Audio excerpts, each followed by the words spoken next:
Olá, queridos alunos! Bem-vindos a mais uma aula de ensino religioso. Na aula de hoje, a gente inicia os nossos estudos sobre o diálogo 19 do nosso livro didático, aí na página 156, onde a gente vai falar da importância da inteligência emocional.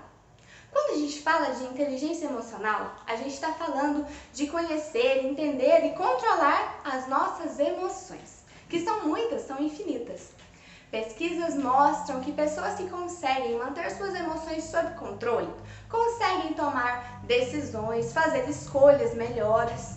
Isso vai afetar, na sua vida pessoal, familiar, profissional, na busca dos seus objetivos.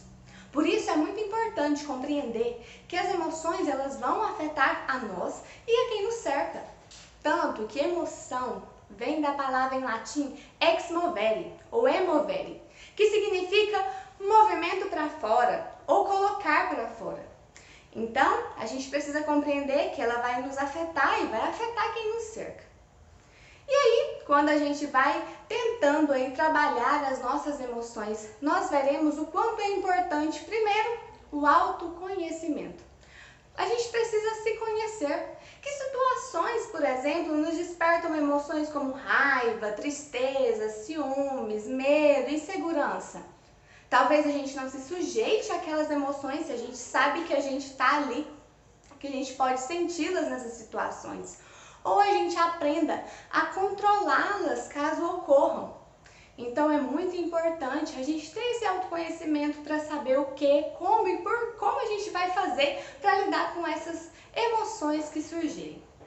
E aí, falando sobre emoção, tentando compreender as nossas emoções, a gente percebe que muitas vezes nós ligamos o piloto automático das emoções. Isso mesmo, nós fazemos coisas sem percebermos. A gente acorda, por exemplo, de mau humor e alguém fala com a gente dá logo uma resposta grossa. No piloto automático, sem ver, assim, automaticamente, foi até sem querer. Pois é, porque a gente já ligou o piloto automático, a gente não está no controle, a gente não está dirigindo a nós, né? A gente não está dirigindo as nossas emoções. E aí depois vem o arrependimento, vem algumas consequências do que a gente faz, né?